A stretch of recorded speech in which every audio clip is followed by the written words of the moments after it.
আমরা শখের বসে যখনই কোনো গাছ লাগাই তখনই মাথার মধ্যে একটাই টেনশন ঘুরতে থাকে, কবে এই গাছের মধ্যে বাম্পার ফলন চলে আসবে। আলহামদুলিল্লাহ আমার বেগুন গাছে বাম্পার ফলন চলে এসেছে।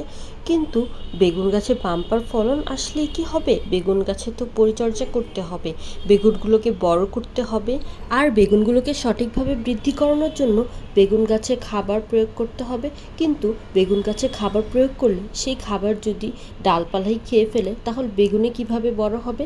তাই বেগুন গাছে কিছু কাটিং করে দিব আজকে আমি। আমার এই বেগুন গাছটা মাত্র আমি 10 টাকা দিয়ে কিনেছিলাম। মাশাল্লাহ আমার 10 টাকার কেনা বেগুন গাছে মাশাল্লাহ এত এত ফলন চলে এসেছে। বেগুন গাছের নিচের দিকে ডালপালাগুলো ছাঁটাই করে দিব, কারণ নিচের দিকে ডালপালাগুলো থেকে বেগুন খুব একটা বেশি আসে না।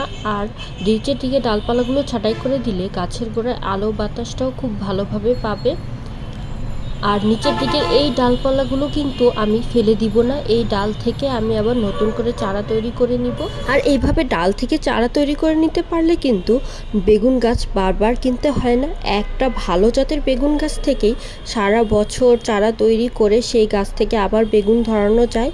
আমি গাছের নিচের অংশের ডালগুলোকে কেটে নিচ্ছি, আর নিচের অংশের এই ডালগুলো দিয়ে আমি চারা তৈরি করব, তাই আমি একটু অ্যাঙ্গেল করে ডালগুলোকে কেটে নিচ্ছি। বেগুন গাছটার নিচের সব ডাল আমি কেটে নিয়েছি। আর বড় বড় যেই পাতাগুলো ছিল, যেই পাতাগুলোতে পোকার আক্রমণ করতে শুরু করেছিল, সেই পাতাগুলোকেও আমি কেটে দিয়েছি। গাছটা একদমই নিচের দিকে বেশি ঝোপালো ছিল, তাই গাছের গোড়ার দিকটার থেকে আমি বেশি ডালপালা ছেটেছি, উপর থেকে বেশি ছাঁটেনি।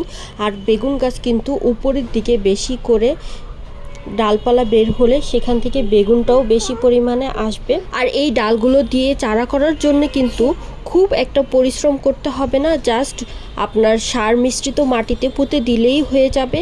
আর আমি এগুলোকে এখন সার মিশ্রিত মাটি, যেহেতু আমার এই টবটাতে প্রচুর পরিমাণে সার দেয়া আছে, জৈব সার বলেন গোবর সার বলেন সব কিছুই আমি এটাতে দিয়েছি, তাই আমি এই টবটাতেই একটু করে গর্ত করে নিচ্ছি, যাতে ডালটাকে পুঁতার জন্য যেটুকু পরিমাণে প্রয়োজন গর্তের ওইটুকু পরিমাণে আমি গর্ত করেছি। এখন ডালটাকে চেপে চেপে ভিতরে দিয়ে উপর থেকে মাটি হালকা করে চেপে দিব।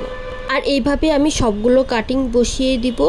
আর বসিয়ে দেওয়ার পর অল্প করে একটু পানি দিয়ে দিব। আর প্রতিদিন আমরা গাছে যে পানি দেই সেই পানিতেই এই গাছটা সুন্দর করে শিকড় বের হয়ে যাবে গাছের গোড়া থেকে।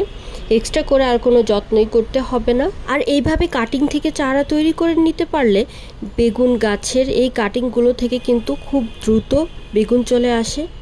আর চারা যদি বীজ থেকে চারা তৈরি করা হয় সেই গাছে কিন্তু বেগুন আসতে অনেক সময় লাগে। তো আমার ভিডিওটা কেমন লাগলো অবশ্যই কমেন্ট করে জানাবেন। আর ভিডিওটা ভালো লাগলে অবশ্যই লাইক কমেন্ট শেয়ার করবেন, আর ইউটিউব চ্যানেলটাকে সাবস্ক্রাইব করে রাখবেন।